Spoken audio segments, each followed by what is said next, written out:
Hi, welcome to Richard Gabili YouTube channel, and for today's tutorial, I will be teaching you on how to turn on and off speak auto text and typing feedback on iPhone X. But first, kindly subscribe to this channel and don't forget to hit the subscribe button and the bell to notify you for the new updates.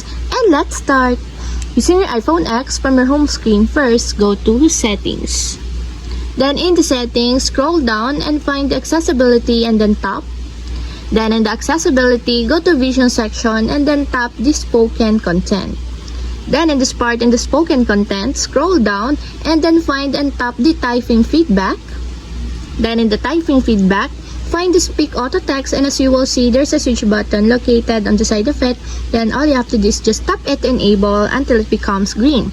When the speak auto text is enabled, it's automatically speak auto corrections and auto capitalizations. And if you want to disable or turn off, just tap again the switch button just like this. And that's it, we have successfully turned on and off speak auto text and typing feedback on iPhone X.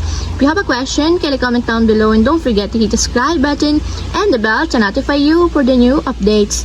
And thank you for watching!